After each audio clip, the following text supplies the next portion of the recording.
We are less than 1 month away from the NFL trade deadline on November 4th. And the rumors are going to start circulating. They're going to start rising. And some teams are going to be buyers and some teams are going to be sellers. But with the Patriots being pretty good this year, Mr. Elliott Wolf might be a buyer. So on today's show, we're going to be talking trade targets. I got 4 of them for you. But first, before we get into it, last night the Atlanta Falcons took down the Buffalo Bills. And that means that the New England Patriots lead the AFC East for the first time since 2021. Hey, guys, we're back. Spam your F Buffaloes down in the chat below because we want to let everybody know that the Patriots are back. Do it right now.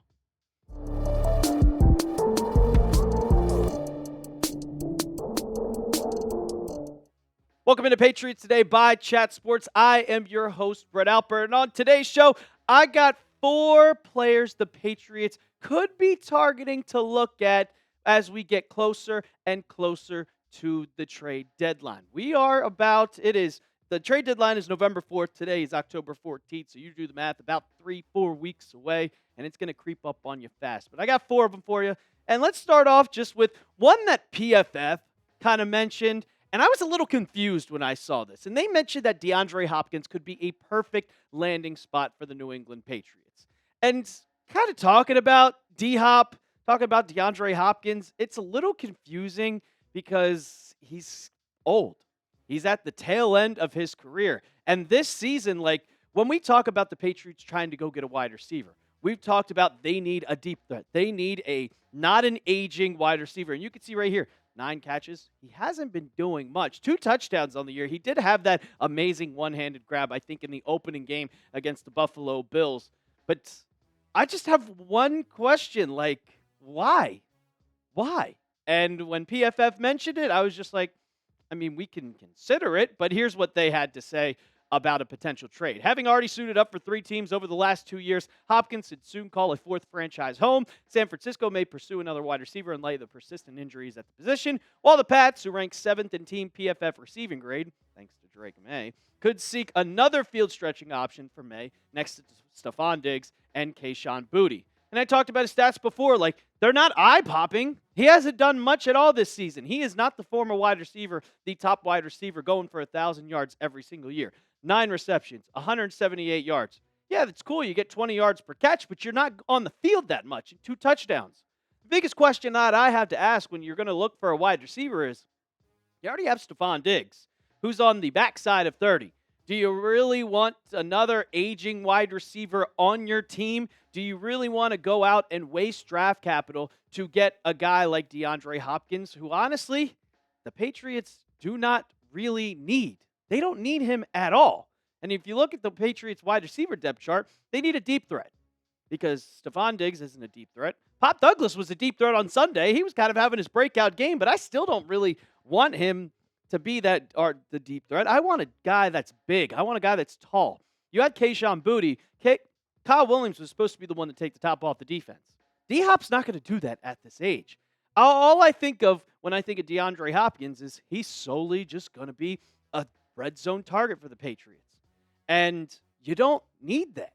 You have Mac Hollins. You have Pop Douglas. You have Kayshon Boutte, who's caught a bunch of touchdowns. Stephon Diggs, I'm still waiting to get his first touchdown as a Patriot, but it's going to come at some point. I don't see the need for D-Hop. And if you wanted to trade for him as an aging wide receiver who's not making a lot of money, I'd send him a 6th-round pick max. That's it. You're not, maybe even a 7th, if that. It's not going to be much. I'm not taking D-Hop at all. I don't want him. There's no need to have him, but if he's a fit, PFF can say so. But I don't agree with it whatsoever. But if the Patriots do end up making a move, if they make a trade, we got you covered. And that's why I subscribe to the channel. I had this when I made the graphic, 32,596. And one person, one lucky fan, already subscribed to the channel. We are 403 subs away from 33,000, ladies and gentlemen. So if you want daily videos, if you love live streams, subscribe to Patriots Today right now. And the best part, it's 100% free. Speaking of a deep threat and a wide receiver that I'd actually look to trade for, sticking with the core, is Chris Olave, the guy who just absolutely cooked the Patriots on Sunday. for about 6 catches and 95 yards. They were going underneath every single time. But the first play of the game against the Patriots, it was a deep bomb. And who was it to? It was to Chris Olave.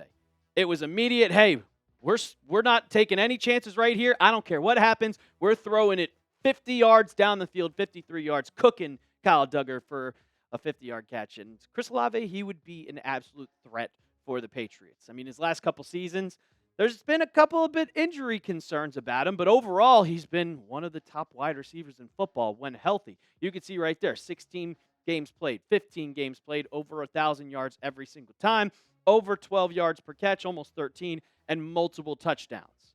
Except you see the last game, or the last season, only 8 games played. He hasn't played a full season. And why is that? Because he has a major concussion problem. And there's a huge risk. That's the only reason why he's on the trade block in the first place. He's going into a time where he can get a contract extension. But everybody looks at him as, well, if you get one more concussion, your career might be done. He might be out of the league. It's very, very risky if you trade for a guy like him and then he immediately gets a concussion. He could already be out of the league. But he also has a lot of ties to Ohio State because he went there, and who has great ties to Ohio State? Head coach Mike Vrabel. And there's rumors that he loves Chris Olave. This is what Albert Breer had to say, one of the NFL reporters, a top NFL reporter in the league. And he could say, I can tell you that out of all the guys of Brian Hartline had over there over the course of the last 6 or 7 years, and Brian Hartline is the wide receiver coach, Garrett Wilson, JSN, Marvin Harrison, there's nobody that Mike Vrabel loves more than Chris Olave. So I think that Vrabel would get a very good feedback on Olave from Ohio State. So, all right, I would love a trade for Chris Olave. I would entertain it 110%. But what is it going to take? Well, I mentioned a fourth, and after kind of talking and looking around, I don't think it's going to be a fourth. If you can get him for a fourth, do it. But a 2026 third-round pick, and I do not think the Patriots are going to keep 7 wide receivers, so you would get rid of somebody. And the guy who did break out on Sunday, Pop Douglas, but he's still been on the low end of the totem pole with the Patriots, I would give him to the Saints for that. Would you guys make this trade? Chris Olave for a 2026 third and Pop Douglas. Give me a T for trade or give me a P for pass. I would do it, but I have bigger pictures right now. Without a Patriots are playing and the schedule that you have for the rest of the year, well, I'm not making any trade. I'm waiting for the offseason. When that guy in Philadelphia who has major ties to the Patriots because he loves the team, he has major ties to his former head coach that he was with the Tennessee Titans, A.J. Brown. When that cap hit goes from $90 million to $49 million, and he's already disgruntled. He hates, I personally think he hates being a Philadelphia Eagle. He's already got his ring. Get him in New England. Get him for the team that he wants to be next offseason. Get him. Just please. I would love to see A.J. Brown over and over. And I'm going to keep saying it until next offseason. It's not going to happen right now. But come May, we're going to be talking about it a lot on this channel. Going to get to the last 2 trade targets that I have for you guys. But first, I got to tell you about our sponsor of today's show, and that is PrizePicks. You and I make decisions every single day, but on PrizePicks, being right can get you paid. Don't miss any of the excitement this season on PrizePicks, where it's good to be right. PrizePicks is simple to play. Just pick more or less than 2 to 6 player stat projections. If you get your picks right, you could cash in. You know, basketball season's creeping up on us. I know that they have a max discount on Steph Curry, but they also have a new feature. Follow other PrizePicks players directly on the app and copy their lineups in one click. Whether it's a friend, a celebrity partner, or just someone whose picks you like, hit the follow button and check out every lineup they create on the new feed tab on PrizePicks. Like I was talking about the max discount, I got a lineup for this weekend's game.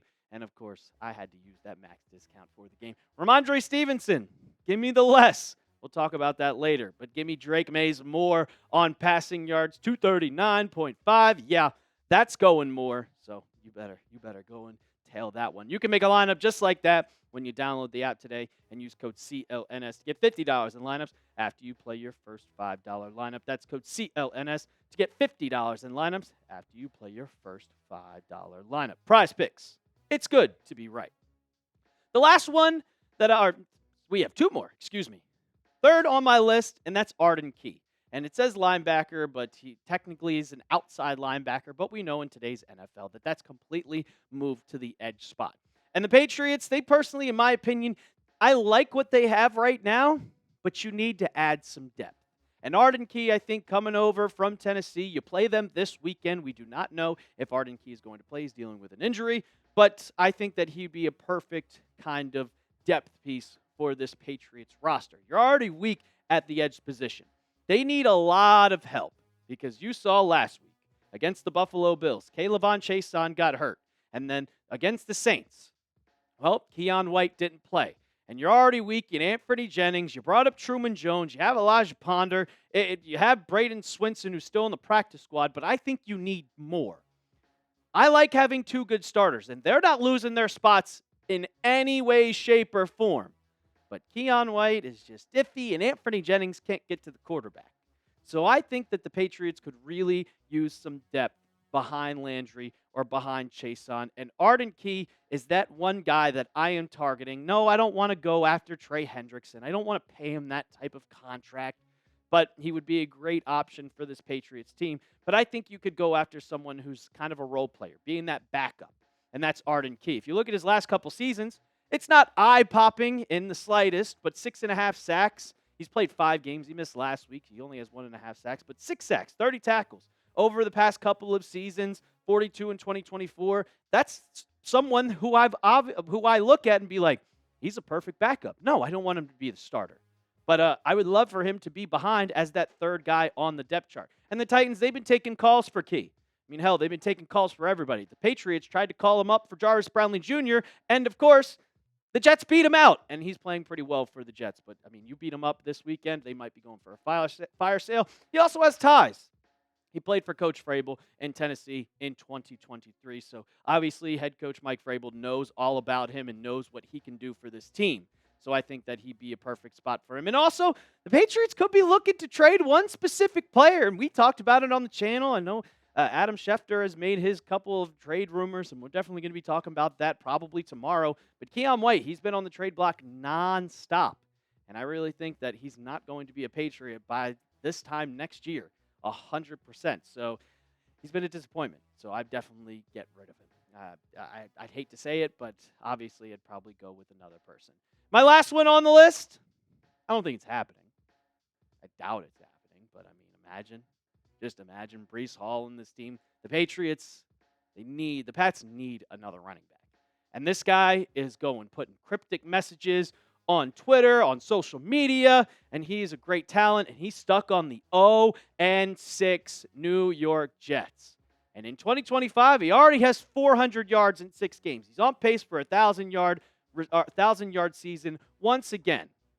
The only problem is he plays for your in-division rival, and this is just not going to happen. I have my biggest doubts that Elliott Wolf could call up and say, hey, what's up, Jets? And they'd be like, yeah, go F yourself, and hang up the phone immediately because obviously they hate the Patriots. Everybody in that division hates the Patriots, and they're hating them a lot more because now they're back in the lead of the AFC East. But the Patriots have a running back problem. They need another running back with Antonio Gibson getting hurt, and just, let's be honest, how bad that they have been over the last couple of weeks. You only have 2 on the roster right now. Terrell Jennings only had he just was elevated from the practice squad. That doesn't mean that he's going to be on the 53. So I don't have him on the depth chart. But you see on the IR, Brock Lampy, Len Larison, Antonio Gibson. Those guys aren't coming back. So you need to add somebody. Because the production has not been good. TreVeyon Henderson has not been what we thought he was going to be. Rhamondre Stevenson, 1.7 yards per carry. It feels like he's trying to be more conservative with the football and protect it rather than looking for the hole and looking for yards to gain. He's like, I just can't fumble right now, which I'm okay with, but it's still got to be better than 1.7 yards per carry. And then if you go to Breece Hall,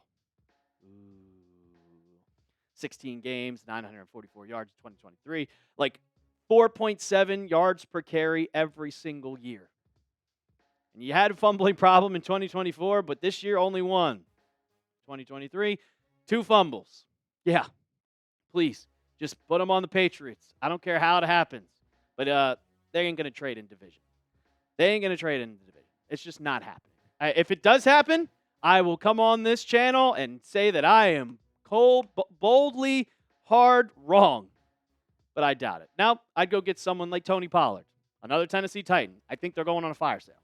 He would be a solid player for the Patriots. He can find the hole, and I think Tajay Spears is kind of elevating to that starting spot in Tennessee. But overall, the Patriots, they need a running back.